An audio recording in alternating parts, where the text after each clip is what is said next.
Hey there, Chad here with Sidebar 1 to my Kerbal Space Program series. You may be asking, what is a sidebar? And since this is the first one, that's a pretty reasonable question. My sidebar videos are intended to cover topics that may need more explanation for some viewers, but allow the series to flow in a more natural way without detracting from the topics at hand. Think of them as for more information topics, or maybe as footnotes if you were reading this. This particular sidebar is on the mods that I'm using in this series. I'll cover the 5 quality of life mods that I'm using. And without further ado, let's take a look. First up isn't a mod at all. It's an external application called Secan, and it is used to manage the mods that you use inside of Kerbal Space Program. It is a .NET application and it is available on GitHub. Basically, it allows you to select the mods that you want to add, and it puts them in the appropriate place in your KSP install. It can keep them up to date by auto-updating them, and you can also use it to remove mods that you no longer want to use. Currently, there are over 1,200 mods listed inside of Secan. Now for the actual mods. First up is a mod called Astricator. It calculates the best transfer windows to get from Kerbin to other celestial bodies. This helps you get an idea for the best time to launch, from a fuel perspective anyway, to get to the planets and moons. You can launch to get to the moon or to Minmus pretty much any time without much worry. Getting to Elu, though, takes some planning. When you first start KSP on day 1 of year 1, the best window to get to Eve, for example, is a year and a half out. Waiting for the proper window saves fuel, which saves weight, and which makes it a lot easier to complete a mission. It will probably not get a lot of use in my video series, but I keep it around because it's pretty lightweight. Kerbal Alarm Clock. This is pretty much just what it sounds like. It's a timer that sets off an alarm when a certain amount of time has passed. This helps you maintain your launch windows or your burn windows for longer projects. You can have multiple rockets in space at any particular time, so you don't necessarily want to have to keep bouncing between them to make sure you haven't gotten to the point where you need to take action on another rocket. This basically helps manage that in a pretty simple format and is very useful when you've got multiple projects going on. Next up is a pretty important mod for performing rendezvous. This one is called Docking Port Alignment Indicator. Now, KSP comes with a docking alignment indicator when you are in a particular mode, but frankly, it's not terribly user-friendly. It's a little difficult to understand exactly what's going on with it. This one has a very nice look to it. It's pretty clean, and with a little practice, it makes a lot of sense what the data is trying to tell you. The lines basically indicate how far you are off from the perfect alignment. There's also a large icon in there that's a ship that rotates to show how correct your planar alignment is with what you're attempting to dock to. And then it has another smaller icon that shows you your current drift. It also shows you distance from connecting and a few other important items like your current speed in meters per second. The only thing it's really lacking would be a camera that actually shows you what you're looking at from the docking port. That would be pretty cool.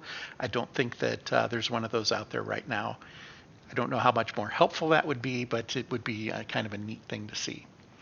I use this for all docking that I do, and you will see that in my series as you go through it.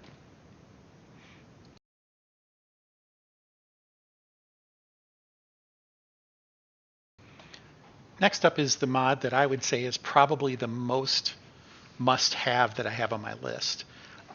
It is called Kerbal Engineer Redux, and what it is a little application that does a lot of the math for you. Now, over time and through the different releases that they've done for Kerbal Space Program, a lot of the functionality that is included in this has been added to the game, but many years ago, a whole lot of this wasn't there. Things like the amount of delta V you have currently stored on your rocket wasn't necessarily something that was easy to find.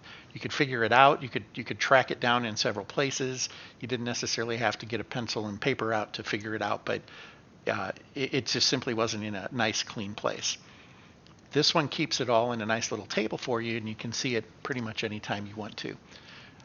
Interestingly, this has effectively 2 modes. One is the building mode, where while you're assembling a rocket, it will show you the amount of delta V based on weight and thrust that you have. It helps you determine how far your rocket is going to go.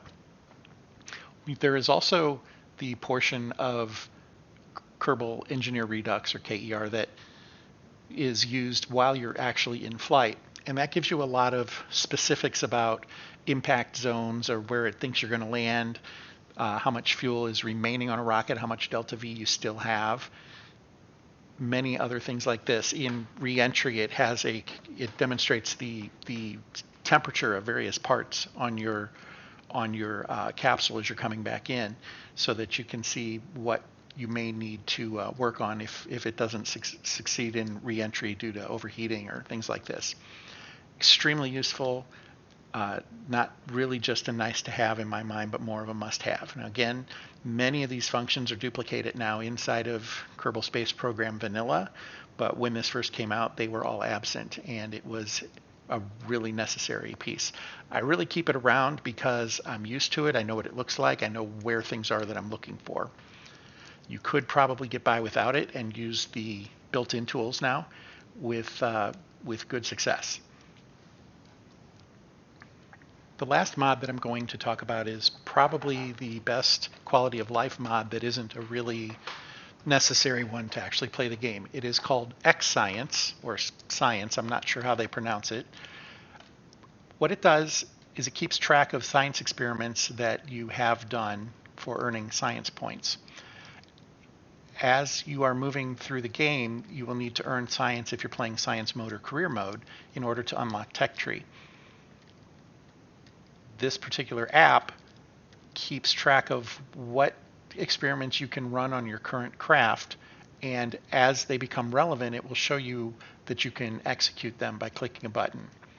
Now, you can, again, do all this in the game on its own, but there aren't alerts to say, hey, we're over a new biome, so you could collect new science points here.